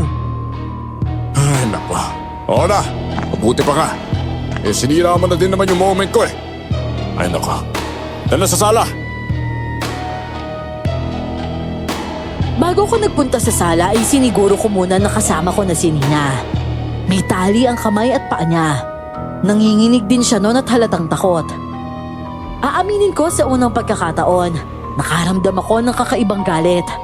Galit na hindi ko naman dapat maramdaman dahil lang may babaeng sinaktan o inaabuso sa harapan ko. Ang natural kasing reaksyon ko dapat sa ganong senaryo, matawa at masabik. Dati nga ay pinapanood ko pang patayin ng isang tao ang kapwa niya. Sa ganong paraan ko kasi pinipili ang gagawin kong alay. Mas maraming masama ang nagawa, mas maraming napatay, mas mabuti. Ayos ha. Saktong-sakto tong perang dala mo. Abay kung hindi mo mamasamahin ha. Pwede ko bang malaman kung ano yung pinagkakakitaan mo ngayon? Hindi mo gugustuhin malaman, Kap. Eh bakit naman hindi? Eh malay mo nasa isang bangkalan pala tayo. Sigurado ako hindi. Sabi ka, binubuhay mo talaga yung kuryosidad ko ah. Pero bata, huwag kang mag-alala. Hindi naman ako nangigialam sa negosyo ng iba eh. Basta ibibigay mo lang yung tamang presyo para sa akin eh. Siyempre wala tayong magiging problema. Pero lang ba yung kailangan mo, Kap? Wala problema sa akin yan. Pero hindi ako basta-basta nagbibigay ng walang napapalang kapalit. Ito lang ha. Basta pag may kailangan ka, sabihan mo lang ako. Sa'yo na ang babaeng yan. Sayang nga lang hindi ko muna napakinabangan ng gusto yan eh. Pwede bale, babawi na lang ako balang araw. O basta ha, kapag nagsawa ka na sa kanya, welcome na welcome ka, ibalik mo lang sa akin. Hindi na ako kumibo pero ngumisi ako. Isang ngising ng aasar. Dahil gusto ko na siyang saktan noon. Nang masigurong ayos na ang lahat, niyaya ko nang umuwi si Nina. Tahimik lang siyang nakasunod. At paglingon ko ay mabagal siyang naglalakad. Yakap-yakap ang sarili. Hindi ko na malayang buhat ko na siya habang pauwi. At rinig ko ang mahina niyang hikbi. Hindi dahil sa takot, kundi dahil sa galit. Ibaba mo na ako. Malapit na tayo sa bahay mo kaya ibaba mo na ako. Sigurado ka bang okay ka na? Kaya mo na maglakad? Oo, kaya ko na to. Salamat ah. Hindi ako pwedeng makita ng kapatid ko na nanghihina ng ganito. O sige. Ba't naman hindi? Tao ka lang naman tsaka may kahinaan ka. Bakit ikaw? Gugustuhin mo bang makita ka ni Baro ng nanghihina at nauubusan ka ng pag-asa? Hindi naman kami naubusan ng pag-asa eh. Palagi kami may pinagpipilian. Napakaswerte mo talaga, Josh. Meron ka ng mga bagay na kailangan ng mundong to para madali mo makamit yung hustisya at respeto mula sa ibang tao. Eh bakit? Akala mo ba hindi ka mabibigyan ng hustisya? Ako? Kami magkakaroon ng hustisya? Ang galing mo naman palang magbiro. Eh kung tatanungin kita ngayon, kanino ba gusto magiganti? Paano ba naman nasabi na gusto kong maghiganti? Yung pinag-uusapan lang naman natin tungkol sa hustisya, di ba? Alam mo Nina, hindi mo na kailangan kubli sa akin yan eh. Dahil kitang-kita ko sa mata mo yung galit at kagustuhan mo ilagay sa kamay mo yung batas. Sa gulat ko ay bigla na lang siyang huminto sa paglalakad at tinitigan ako. Halong pagkamangha, lungkot at galit ang nasa mata niya ng mga sandaling yon. Hindi siya nagsalita pero sapat na ang mga mata niya para malaman ko kung ano ang tumatakbo sa isip niya.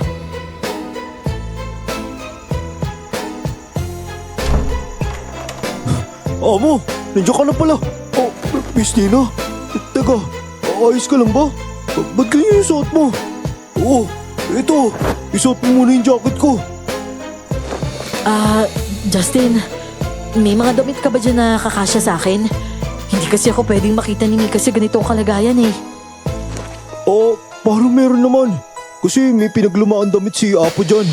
Eh, okay lang ba yun sa'yo? Kahit ano, basta may isusuot ako, ayos lang yun. O sige, walang problema. Eh pwede ka nang umuwi kung gusto mo.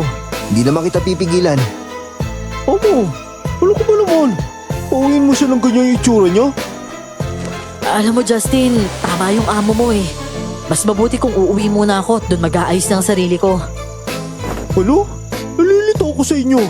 Eh kung ganun, ba't hindi nila kayo doon dumiretso? Oo, sige na. Uuwi na lang muna ako. Huwag mo na lang munang sasabihin kay Mika na nanggaling ako dito ah. Ha? Eh, teka sandali. Nasamahan na pala kita. Oo, sige. Ikaw ang bahala.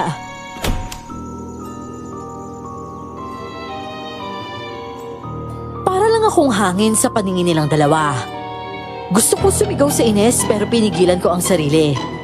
Hindi ko nga alam kung bakit ko pa nasabi yon dahil wala naman sa plano na pauuwiin ko pa siya.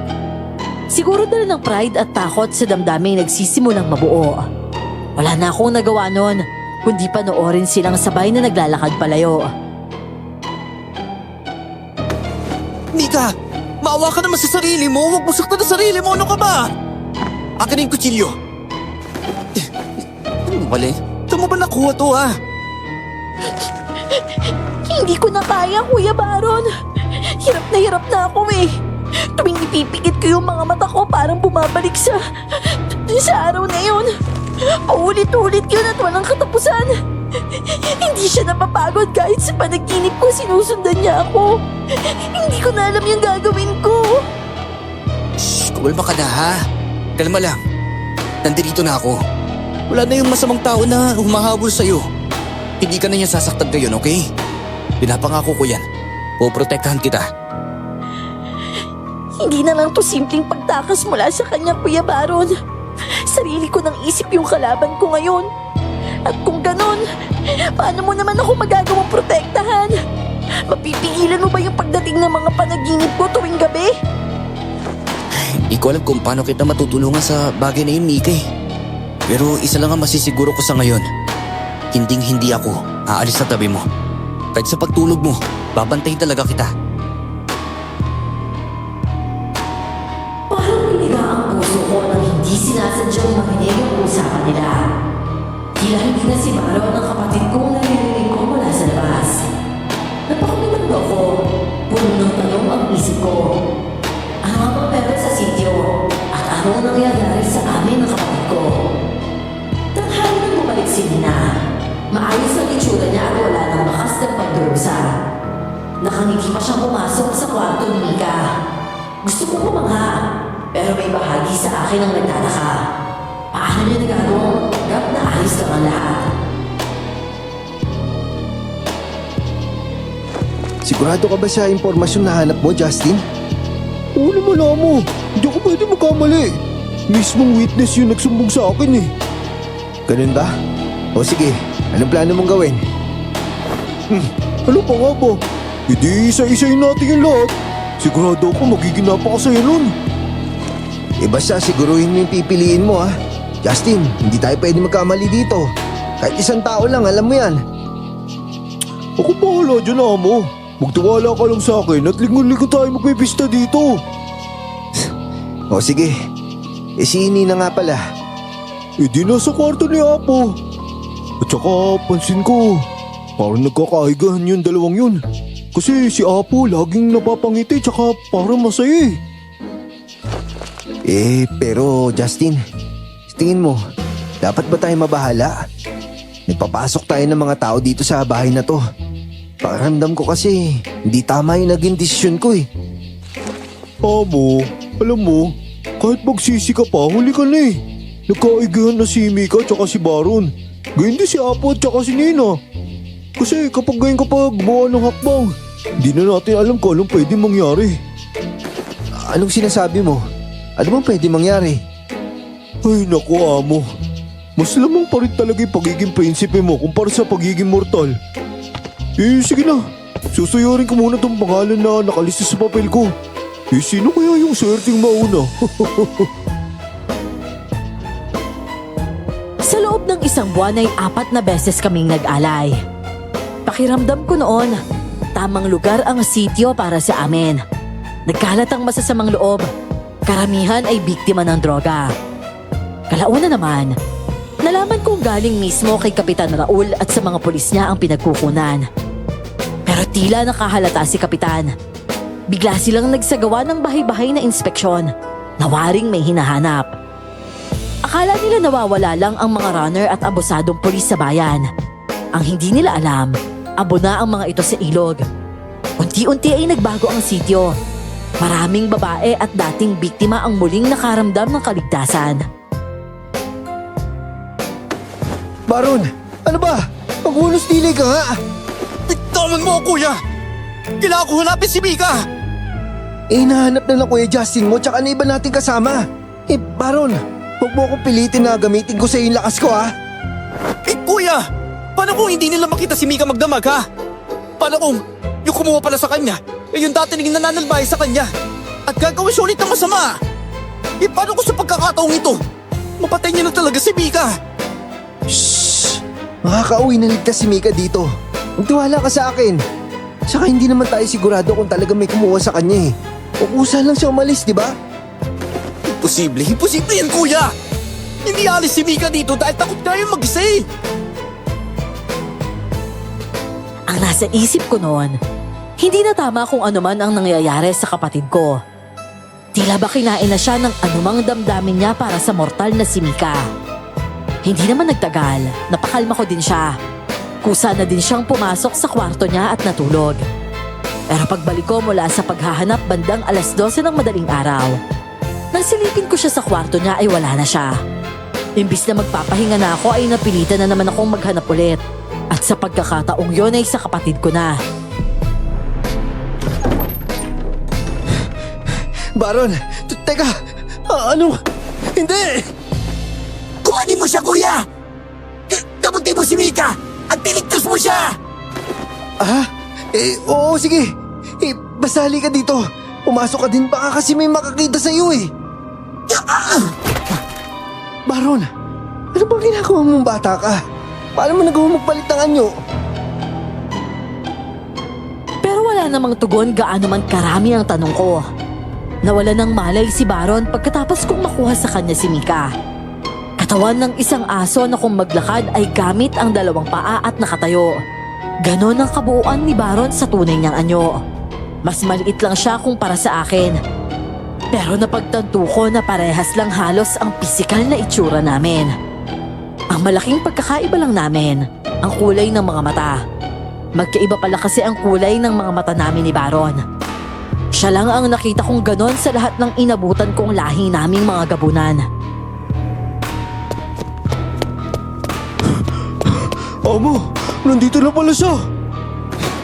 Tulungan mo ko, Justin. Ipasok na natin sila sa loob, bilis! Oo, ako lang bahala kay Baron. Ano ba kasi nangyari, Justin? Sinungay mo pa rin ba yung sinabi ko na huwag mo siya tuturuan gisingin yung halimaw sa loob niya?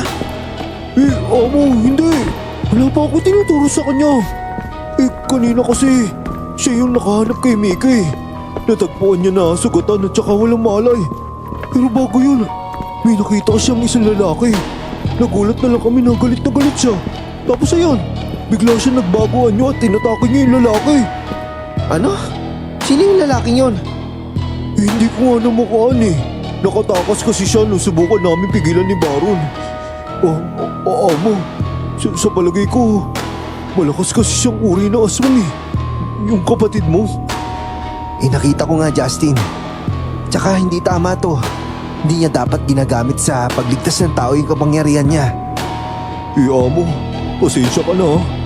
Pero sa palagay ko kasi, tinamaan ng sakit yung kapatid mo. Sakit? Anong sakit? Sakit sa puso, amo. Ganyan yung kadalasan nagiging sakit ng mga tao eh. Kapag nagkakagusto sila sa kapwa nila. Lumalala pa yun kapag sobrang mahal na mahal nila yung tao. Wala na sila ibang nakikita kundi yung tao na lang na yun. Hahamakin nila ang lahat. Masunod lang yung puso nila nagmamahal. Ano bang pinagsasabi mo? Dahil una pa lang, alam ni Baron na hindi niya pwedeng gawin yon. Malaking pagkakamali yun. Kaya nga sabi ko, amo, tinamaan siya ng sakit. Hindi niya yung kontrolado dahil kusa niya yung naramdaman. Hindi ako nakapagsalita. Kung totoo ang sinabi ni Justin, nasa panganib ang kapatid ko. Pero hindi ako naniniwalang wala siyang kontrol. Magkatabi sila sa higaan. At habang pinagmamasdan ko silang dalawa, sa unang pagkakataon ay nakaramdam ako ng takot. Takot para kay Baron at sa maaaring mangyari sa kanya. Alam ko naman ang pag-ibig, pero alam ko rin ang bigat ng responsibilidad nito. Sa sitwasyon naming iba sa tao, kapag pinahintulutan niyang saktan siya ng isang babae, iisa lang ang kahihinatnan. Masisira siya ng pag-ibig.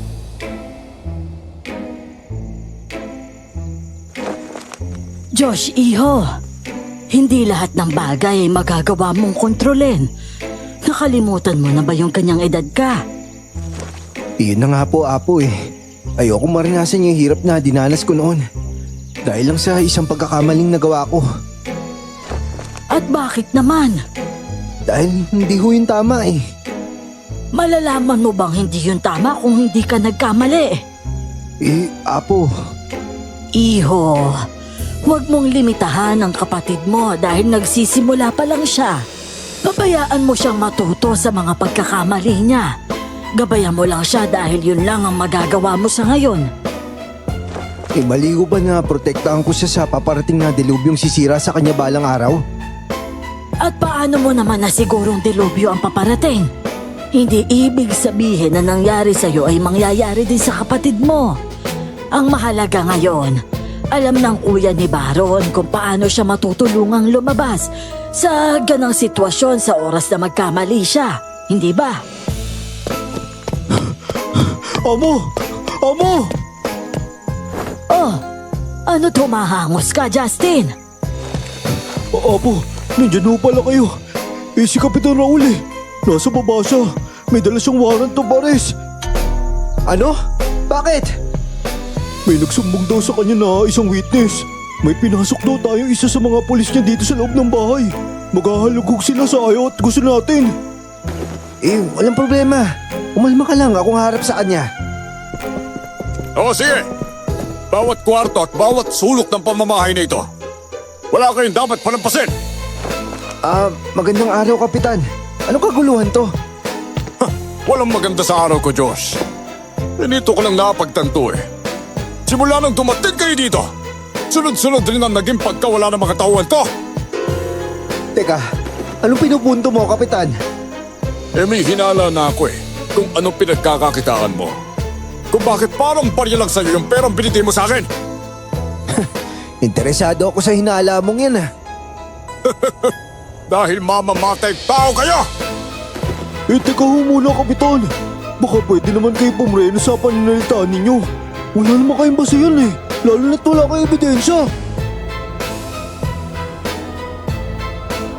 Kalmado lang akong nakatayo doon at matiim na nakatitig sa kanya nang isa sa mga tanod niya ang lumapit. At nagsabi na may nakita nga itong pintuan pababa sa ilalim ng bahay. Tila lumaki ang itim sa mga mata ni Kapitan pagkarinig noon. Wala siyang sinayang na oras. Dali-dali siyang sumunod sa tanod at walang pakundangan niyang pinasok ang bahay-sambahan namin. Makahulugan kaming nagkatinginan ni Justin. Maya-maya pa ay dumating na rin ang iba naming kasamahan. Lahat sila ay makahulugan ang tinging ibinigay sa akin. Alam kong nais nilang pumalag, pero umiling lang ako. Hindi man ako magsalita ay nauunawaan na yon ng mga kasama ko. Nanatili doon ang mga lalaki sa samahan, nakaabang at nagbabantay. Habang ako naman, sumunod kay Kapitan Raul sa basement. Oh, para saan naman ang lugar na to ha? Hindi mo ba alam kung para saan yung basement, Kapitan? Hindi ba tambakan lang naman ng mga hindi nagagamit ang basement ha? Bakit itong basement na ito? Napakalinis. Walang kahit anong gamit. Oh, anong problema doon? Ayoko ng kalat eh. Tsaka, teka. Talaga bang madilim dito ha? Tsaka hindi talaga nilagyan ng ilaw? Hindi namin kailangan ng ilaw kapag madilim. Wala rin naman kaming gagawin dito eh. Ganun ba? Malalaman ko din balang araw kung talagang wala nga kayong ginagawa dito. Pero kayo mga bata, mukhang hindi ito ang tamang panahon para pasukin natin ang bahay na ito. Huwag ka mag-alala, Kapitan. Hindi mo naman kami kailangan pasukin na sa pilitan eh. Iimbitahin din kita minsan. At malay mo, malaman mo ng tuluyan kung anong pinagkakabalahan ko. Hindi na ako makapaghintay dyan. Kalma ka lang, Kap. Tara na. Ihatid ko na kayo sa labas. Huwag na! Kaya ko lumabas mag-isa. Sa susunod na balik ko, sisiguruhin kong wala na kayong kawala. Sa ngayon, babawiin ko muna sa mga taga-baryo ang nawala sa akin.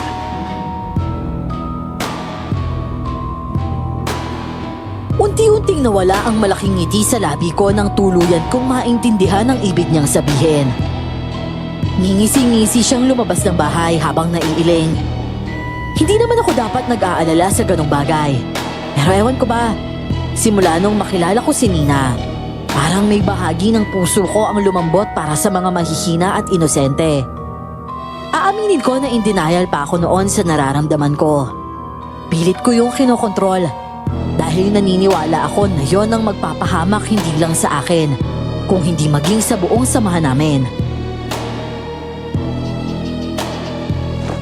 Baron, okay na ba ang pakiramdam mo? Naalala mo ba yung mga nangyari? Kuya, si Mika. Baron, ikaw yung kinakamusta ko. Pwede bang sagutin mo muna yung mga tanong ko? Si Mika, kuya, okay na ba siya? Wala siyang mali nung madatnan ko eh. Tsaka may dugo siya sa ulo. Okay na siya. Maayos na yung lagay niya. Kaya ngayon, sagutin mo ko. Paano mo nagawa yun? Hindi ko rin talaga alam, kuya. Yung naalala ko lang, galit na galit ako nun. Tapos yun, ganun na pala ang itsura ko. Grabe ko yun ang mga panahon yun, parang ang lakas-lakas ko. Parang hindi ako bata. Inabol ko yung kumuha kay Mika pero narating niyang patag at pumasok na mabilis sa istasyon ng pulis. Pero namukhaan mo ba? Hindi kasi may takip yung mukha niya. Malaki ang katawan tsaka mabilis ang tumakbo. Maging ako'y naintriga kung sino talaga ang taong yon. Ilang beses akong lumabas sa gabi pero hindi ko siya matsyempohan. May ideyang pumasok sa isip ko, pero hindi ako sigurado kung papayag si Nina. Napailing ako at natawa sa sarili. Bakit ko nga ba naisip yon? Hindi ko kailangan ng tulong. Wala pa akong alay na hindi ko nakuha. At yung walang ya sa sityo na yon, isa lang siyang laruan na medyo mahirap hulihin. Simula noon sa bahay ko na tumira ang magkapatid. Hindi dahil sa awa kundi para kay Baron. Alam kong susuwayin niya ako para puntahan si Mika. Mas mabuti nang nasa poder ko sila kaysa mahuli si Baron sa gitna ng pagbabagong anyo niya. Walang yan talaga yung Kapitan Raul na yan. Wala talaga siyang awa. Pero ate... Mika? Kanina ka pa ba dyan? Kukuhanin din po ba ako ni Kapitan? Gaya ng pagkuha niya sa mga kaibigan ko noon? Hindi, Mika. Hindi ako papayag, ha? Huwag ka matakot. Wala na tayong utang sa kanya kaya hindi niya tayo pwedeng pakialaman. Bayad na po yung utang natin sa kanya, ate? Paano po nangyari yun? May mabuting puso yung tumulong sa atin. Kaya huwag ka nang matakot, ha? Pero ate, paano yung mga kaibigan ko? Anong gagawin sa kanila ni Kapitan? Sila na ba yung uutusan para magbenta ng droga sa bayan? Mika, paano mo nalaman yung gawain ni Kapitan? Dahil hindi naging lihim sa sityo na to kung gaano kabulok yung pamumuno ng hayop na yon, Josh. Mula sa kapitan hanggang sa kapulisan, lahat sila nagpapayaman habang ang kumikilos para sa kanila, mga tulad naming walang-wala sa buhay. Napipilitan lang naman yung karamihan ng padre de pamilya kumayod para sa kanila. Kung hindi dahil sa utang, dahil lang sa takot. Oh, ba't hindi kayo tumakas? O kaya lumipat na ibang baryo? May kapitbahay po kaming gustong lumipat noon, Kuya Josh. Pero kinabukasan po, natagpuan silang patay. Hindi pa sila nakakalabas ng sityo nung pinagpabaril sila. At simula noon, wala nang nagtangkang umalis. Nagpatangay na lang sila sa agos. Dahil ang importante, buhay sila. Pero mas lumala pa yung kasamaan ng matandang yun. Ngayon, pati bata gagamitin niya sa modus niya. Maipagpatuloy lang yung bulok niyang negosyo. Ate, tulungan po natin sila. Tulungan natin yung mga kaibigan ko. Baka sila naman yung sunod na patayin eh. Hindi ba lahat ng masasama ngayon dito nauubos na? Baka isipin ng mamamatay tao. Masama din sila eh. Biktima lang naman sila, ate. At bakit naman kasi ang tanga-tanga ng mamamatay tao na yun eh? Mahingang klase ng nilalang. Papatay na nga lang yung mga small time pa. Eh dapat alam niya kung sino yung pasimuno. Dahil yun yung tunay na demonyo. Oh, siguro, huwag muna natin husgahan kung sino yung pumapatay. Imalay nyo, yung gusto lang nun eh, bigyan ng hustisya yung mga nabibiktima nila. Eh bakit po yung gumawa ng masama sa akin? Hindi naman niya pinapatay. Siguro tudad lang di siya ni Kapitan. May pinapaboran. Ano ba, hindi siya ganun, Mika? Siguro, hindi pa niya lang talaga nahuhuli. Tama nga yung ate ko. Mahina siyang nilalang. Mas marami pang nabiktima yun eh. Kahit nga nakatakip yung mukha niya. Kilalang kilala ko yung tawa niya. Ano ba, Mika? Hindi nakakatulong sa iyan eh. Halika na, may masarap na meriendang inihanda ang asawa ni Kuya Andres. Kumain na lang muna tayo. Medyo tinamaan ako sa sinabing yon ng magkapatid. Hindi lang ako kumibo dahil hindi rin naman nila maiintindihan ang talagang sinasabi namin. Lalong hindi nila pwedeng malaman na kami ang nasa likod ng mga pagpatay na yon. Kinagabihan habang nasa veranda. Maninigarilyo lang sana ako noon bago matulog nang makita ko si Nina na marahang naglalakad palabas ng bakuran. Nangunot ang noo ko. Gabing-gabi na kasi noon. Hindi ko na sana yon papansinin at hahayaan ko na lang siya. Pero laking gulat ko na lang nang nasa likuran niya na ako at tahimik na nakasunod sa kanya.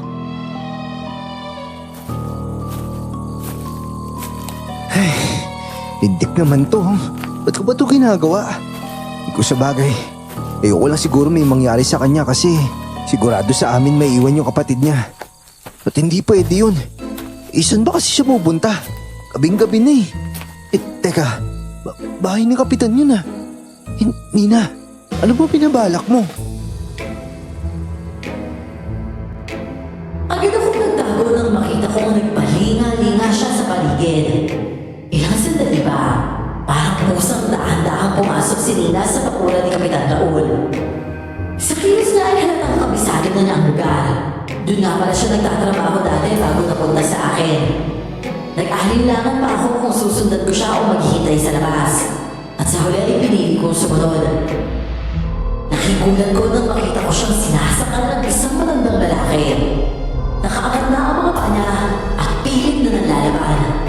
Bago ko pa maisip ang dapat gawin, naibagsak ko na ang lalaki at sunod-sunod ko siyang pinagsusuntok sa mukha. Nasaan si Kapitan? Yung mga bata! Saan siya tinatago? Bakit ba hindi ka magsalita? Teka muna. Teka muna. Hindi!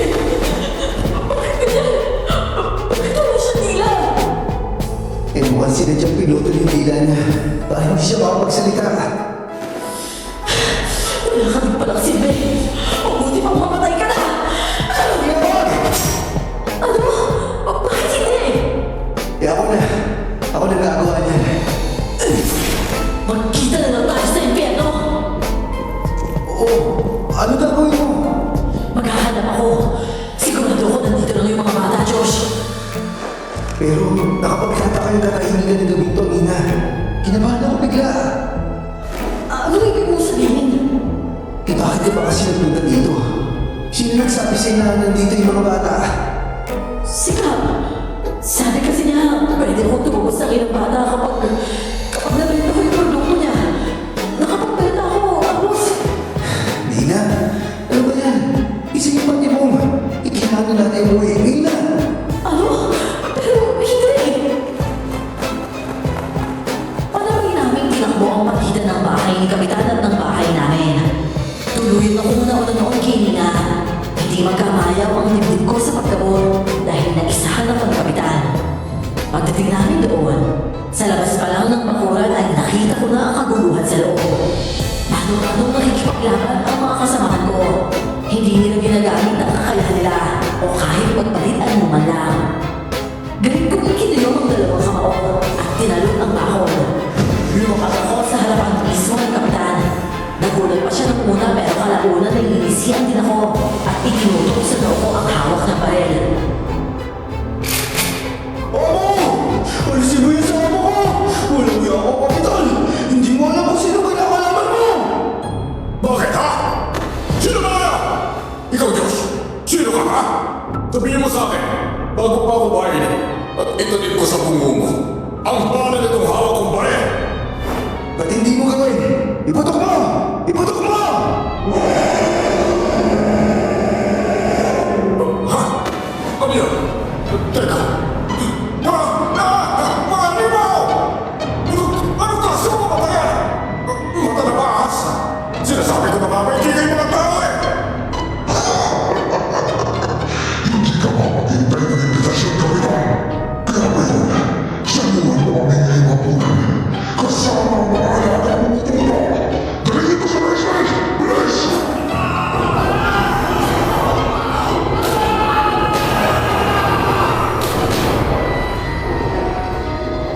Bago ko ibalik ang salamin sa mata ko ay nakita ko pa si Nina. Sakpo ng dalawang kamay niya ang kanyang bibig. Halatang gulat na gulat sa mga nakikita niya ng gabing yun. Bigla na kasi sa mga kasama ko ang tuluyang nagbagong anyo nang makita ko yung nakatutok na baril sa noo ko. Hindi ko man sabihin, sadyang gano'n ang mangyayari, lalo pa at napipiligro ako. Hindi naman talaga ako natatakot na barilin sa noo. Kahit ang totoo, pwede akong mamatay noon. Alam kong tuwag si Kapitan, kaya nga gano'n na lang ang panginginig ng kamay niya nang makita ang itsura ng mga mata ko. Lalo nang mapanood niya kung paano lapain ng mga naglalakihang aso ang mga kasamahan niya. Ipasok mo na sa loob si Nina. Sa kwarto ng kapatid niya, diligan mo na huwag na huwag lalabas. O sige, masusunod mo ako! Kuya! Ayos ka na ba? Ha? Baron, may mga sugat ka. Ayos na ako, kuya. Natakot ako nung nakita ko nakatutok sa loob mo yung baril. Bakit mo naman kasi ginawa yun? Alam mo, pwede ka mamatay. Wala kang dapat ikatakot, Baron. Hindi ka dapat nagpapasindak sa kahit na sino. Pero tinakot mo pa din ako eh. Ako nga yung dapat matakot eh. Ang lalim ng sugat mo sa braso. Ipatawahan mo yung kuya. Muntik na ako mahuli. Sabi ng kuya, dito naman si Kuya Justin eh. Hindi niya kami pinabayaan.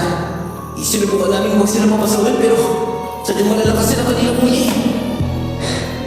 Alam mo, Baron, natutuwa talaga ako. Alam ko magiging mahusay na prinsipe ka pa alam araw. Kaya tapusin na natin to kuya. Halos walang natirang buhay sa mga kasama ni Kapitan Raul maliban sa kanya. Dahil nagkakomosyon na din sa labas ng bahay, biglang dumami ang tao na nag-uusyoso sa labas ng bakuran. Pero ang nakakapagtaka, kahit gulat sila at takot nang makita nilang nagtalo ang grupo ni Kapitan, naghiyawan pa sila at nagpapalakpakan. Tila natakpan ng kasiyahan yon ang takot nila.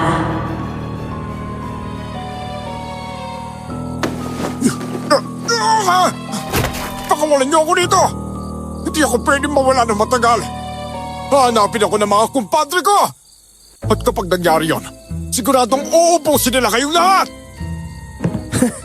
Mas mapera ako kumpara sa'yo, Kapitan. Eh magkano ka ba?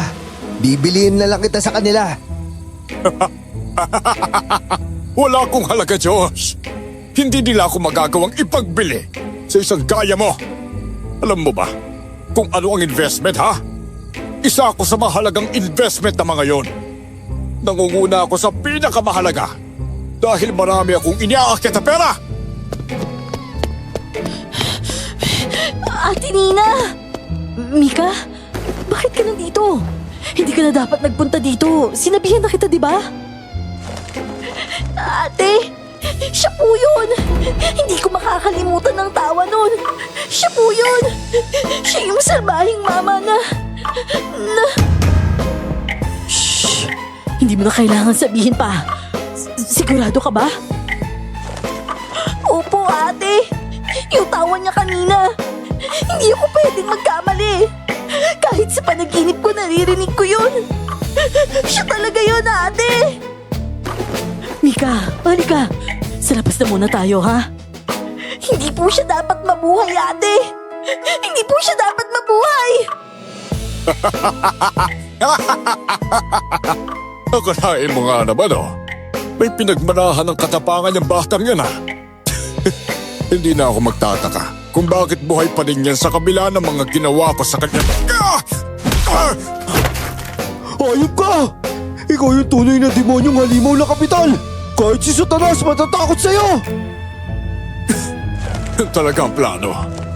Ang palitan ko sa impyerno! Maghintay ka lang. Ako mismo yung magdadala sa'yo sa impyerno!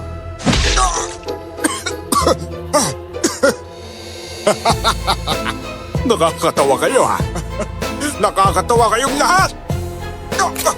Amoy! Ano nangyari? Buhok! Ano yan? Bakit? Bakit tumahabat? Tumagal ang buhok niya? Natutuwa talaga ako sa'yo, iho. Masarap ka sigurong gawing laruan, ano? Alam mo kasi, matagal-tagal na rin ang huling beses kong gamitin itong kakayahan ko. Bago man lang ako lumisan sa mundong ito ikaw ang gusto kong huling laruan ko. Apo, ikaw na munang bahala sa kanya. Ihanda ko lang yung basement para magsalo-salo mamayang gabi. Mabuti pa nga, iho. Huwag mo siyang alalahanin. Ako na ang bahala sa bisita ninyo. Hindi! Hindi! Pag! Pagkawalik ako dito! Diyan ka lang sinabi Huwag kang malikot. Ibaba mo ako matandang halimaw! Nahihilo ako! Ibaba mo sa amin!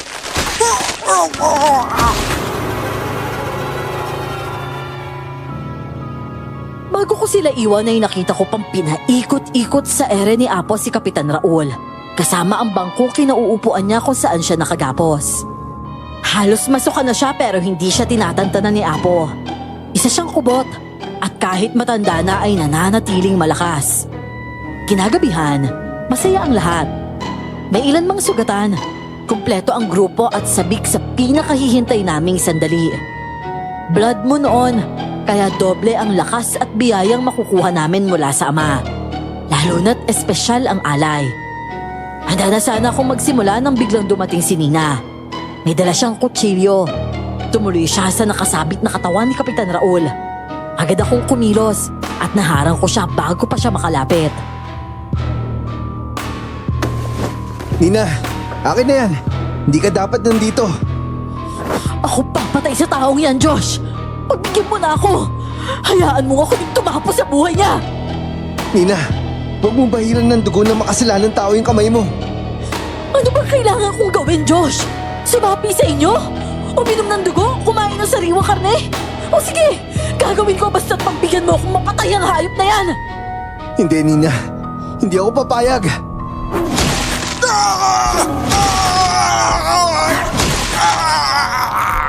Baron, teka lang! Kailangan niya makabit ang katarungan, kuya. Yan lang ang paraan para tuluyang matapos ang mga bangungot ni Mika gabi-gabi. Kapag hindi ko napatay yan, paulit-ulit siyang papatay ng matandang yan sa panaginip niya. Baron! Anong ginawa mo? Bakit? Sana hinayaan mo na lang ako. Tapos na po, ate. Wala na siya. Tinapos na siya ni Baron. Hindi na niya ako masasaktan. Hindi na ako matatakot na may kukuha sa akin at paulit-ulit ako sasalbahin. Hindi ko kinaya ang tagpong yon. Tumalikod ako sa kanila. Namalayan ko na lang na namumuo na ang luha sa mga mata ko. Pasimple ko yung pinahid. Tumighim ako at pinatigas ang aura bago muling humarap sa kapatiran. Base sa reaksyon ng mga mukha nila, tila masaya sila sa nasaksihang katapangan ng batang aswang na si Baron. Muling nagpatuloy ang selebrasyon ng gabing yon. At pakiramdam ko, mas magaan na ang dibdib ko dahil wala na akong kailangang itago sa kanila.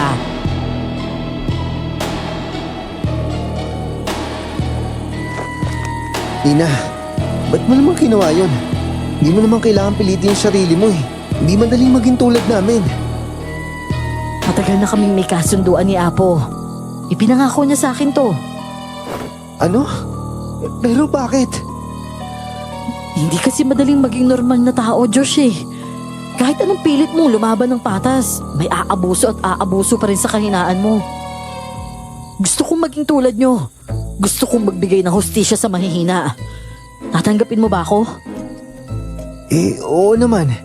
Hindi ko kasi pwedeng tanggihan yung personal na pinili ni Apo eh. Kung ganon, isang pamilya na tayo?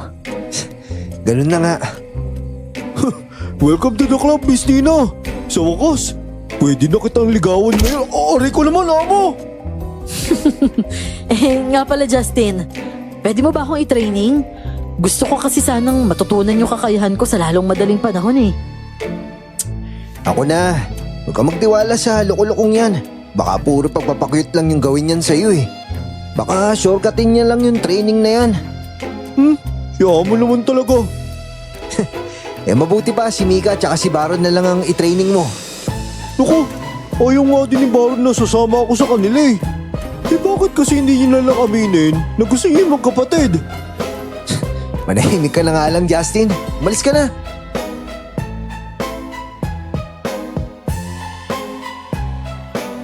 Hanggang ngayon ay dito pa rin kami naninirahan. Hindi ko nababanggitin ang lugar bilang proteksyon sa aming organisasyon at sa sityo na pinangangalagaan namin. Pinabuti namin ang buhay ng mga tao rito gamit ang biyayang kailangan nila. Bilang kapalit, kami kanilang pinoprotektahan, lalo na ang aming lihim. Hindi ko po kayo pipiliting maniwala. Sa dami ng kwentong aswang, masakit na palaging kami ang lumalabas na kontrabida. Sana kahit paano, naliwanagan kayo sa kwento ko. Hindi lahat ng tulad namin ay halimaw. May batas, may misyon, at hindi rin lahat ng halimaw ay tinatawag na aswang. Minsan, sila pa nga ang taong araw-araw ninyong kinakausap, iginagalang at pinagkakatiwalaan.